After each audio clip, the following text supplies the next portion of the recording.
Once back in the spirit world, our soul is often referred to as our spirit. I will also reference the many ways that spirits communicate with me, and not just me, but also how they can communicate with you. Spirits communicate through our senses, also called our clairs, what we're feeling, sensing, hearing, and seeing. Clairvoyance means clear seeing, and people who are highly visual, such as artists, builders, photographers, and designers, and those who are able to understand an idea best when they see it written, projected, sketched, or drawn, tend to better attune to spirit energy this way. If you best retain and comprehend information when you hear it spoken aloud or through music and sound, you may be clairaudient. People with a clear sense of hearing are often musicians, singers, writers, and public speakers. Or perhaps you're more emotionally oriented. Doctors, therapists, teachers, and those who are natural caregivers and healers tend to have a clear sense of feeling called clairsentience. Finally, there are those of us who just know things. We feel certainty in our bones. Answers come to us in an instant. We don't deliberate for long. We go with our gut or act on a strong hunch. This clear sense of knowing is called claircognizance, and people with this sense are highly intuitive and often have an open channel to spirit energy. While most of us have a dominant clair, they are all equally accessible. We can all develop this sixth sense. Like building muscles, we can build our sensory strength to interpret messages from beyond. It takes practice, and the more you practice asking for guidance and following it, the stronger your connection will become to the other side, and the language of spirit will become second nature. Signs. Spirits also communicate with the living by manipulating our physical and mental experience in ways that they anticipate will grab your attention and resonate with you.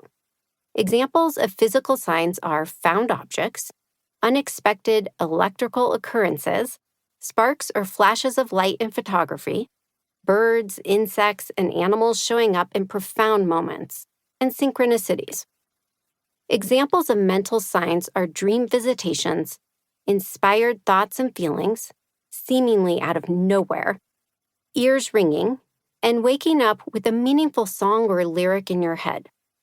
I've developed my own sign language over the years that includes numbers, patterns, symbols, and both physical and mental phenomenon. And you can also build your own vocabulary of signs that spirits can use to directly communicate with you.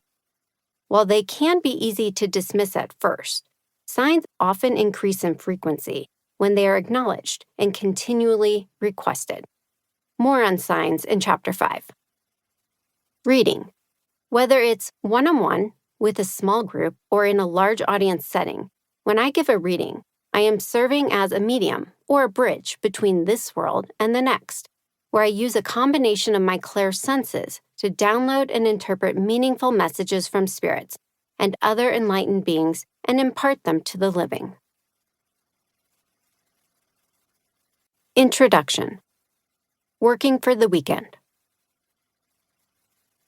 If we haven't yet met, in the pages of one of my books, online or in real life, let me introduce myself. My name is Rebecca Rosen. I'm a spiritual medium who connects the living with those who have departed from this earth. I spent the past 22 years on a wondrous and magical journey, speaking to individuals, intimate groups, and large audiences from all over the world who are open-hearted, curious, and sometimes skeptical about what comes next. I've written 3 books in an attempt to answer some of life's biggest questions and to empower my readers with the skills to connect with their own intuitive knowing and interpret signs from their departed loved ones who are still very much with them in real time and who are eager to share their support and guidance. My life has changed a lot since I wrote my last book, What the Dead Have Taught Me About Living Well.